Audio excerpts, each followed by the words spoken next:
Hello दोस्तों। कैसे हो आप लोग? आई थिंक सब बढ़िया और फिट फाट होंगे और ठंडी का पूरी मजा ले रहे होंगे।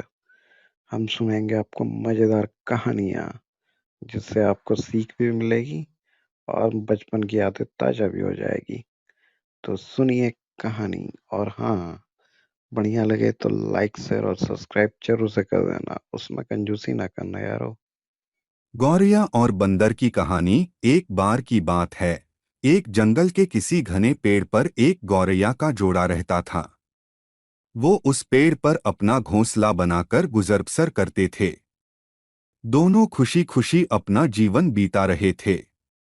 फिर आया सर्दियों का मौसम। इस बार बहुत ही कड़ाके की ठंड पड़ने लगी।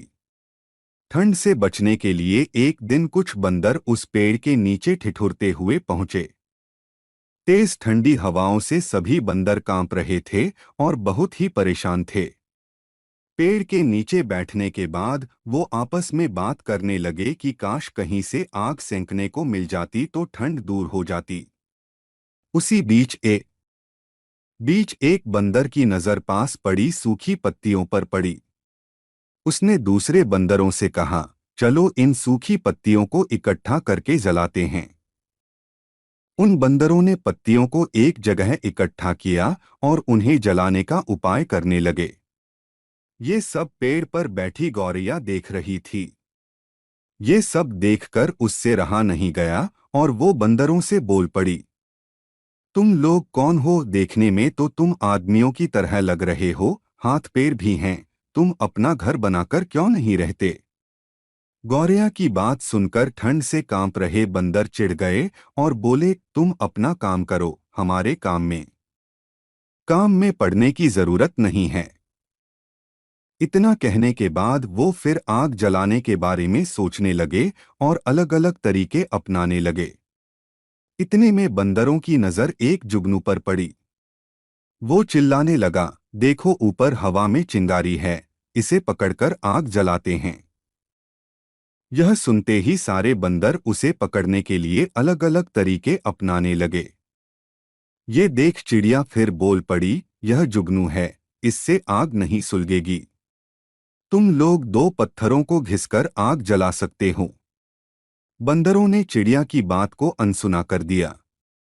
कई कोशिश के बाद उन्होंने जुगनू को पकड़ लिया और फिर उससे उससे आग जलाने की कोशिश करने लगे, पर वो इस काम में कामयाब नहीं हो पाए और जुगनू उड़ गया।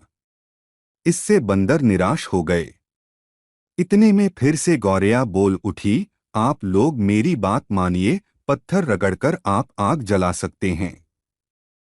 इतने में एक गुस्साए हुए बंदर से रहा न गया और उसने पेड़ पर चढ़कर गौरैया के घोंसले को तोड़ दिया। यह देख चिड़िया दुखी हो गई और डर कर रोने लगी। इसके बाद वो उस पेड़ से उड़कर कहीं और चली गई। कहानी से सीख, जरूरी नहीं कि हर किसी को ज्ञान या उपदेश दिया जाए। उपदेश उसी को दिया जाना चाहिए जो समझदार हो और बातों को समझे। कुएं का पानी की कहानी। एक किसान बहुत परेशान था। उसे अपने खेतों को सींचने के लिए पानी की जरूरत थी। इसलिए वह कई दिनों से अपनी जमीन के आसपास किसी कुएं की तलाश कर रहा था। इसी तलाश में वह घूम ही रहा था कि अचानक उसे एक कुआं दिखा। यह कुआं उसके खेतों से बहुत नजदीक था, इसलिए किसान बहुत खुश हुआ। उसने सोचा कि अब उसकी परेशानी खत्म हो गई। यह सोचकर वह खुशी खुशी घर चला गया। अगले दिन वह पानी लेने कुएं पर पहुंचा। जैसे ही उसने कुएं के नजदीक रखी बाल्टी कुएं में डाली, वहां एक आदमी आ धमका। वह किसान से बोला, यह कुआं मेरा है। तुम इससे पानी नहीं ले सकते। अगर तुम इस कुएं से पानी लेना चाहते हो तो तुम्हें इस कुएं को खरीदना होगा। यह बात सुनकर किसान कुछ देर रुका और फिर मन ही मन सोचने लगा कि अगर मैं इस कुएं को खरीद लूं तो मुझे कभी पानी की कमी नहीं होगी और न ही मुझे पानी के लिए इधर-उधर भटकना पड़ेगा। फिर क्या था, दोनों के बीच एक रकम तय हुई। किसान के पास उतने पैसे तो थे नहीं, लेकिन वह यह मौका छोड़ना नहीं चाहता था। इसलिए किसान ने उस आदमी को अगले दिन वह रकम देने का वादा किया और घर की ओर चल दिया। किसान के लिए कुआं खरीदने का यह अच्छा मौका था, इसलिए वह इस काम में जरा भी देर नहीं करना चाहता था। घर पहुंचते ही उसने अपने करीबियों और दोस्तों से इस बारे में बात की और कुएं के लिए तय हुई रकम का इंतजाम करने में जुट गया। थोड़ी भागदौड़ और कोशिश के बाद आखिरकार उसने वह रकम जमा कर ली। अब वह पूरी तरह से निश्चिंत हो चुका था कि उसे कुआं खरीदने से कोई नहीं रोक सकता। जमा हुए पैसों को लेकर वह फिर घर चल दिया। उसे बड़ी बेसब्री से इंतजार था कि कब रात खत्म होगी और वह कुआं खरीदने जाएगा। इसी सोच में वह पूरी रात सो नहीं सका। अगले दिन सुबह होते ही वह कुआं खरीदने निकल पड़ा। उस आदमी के घर पहुंच किसान ने उसके हाथ पर पैसे रखे और कुएं को खरीद लिया।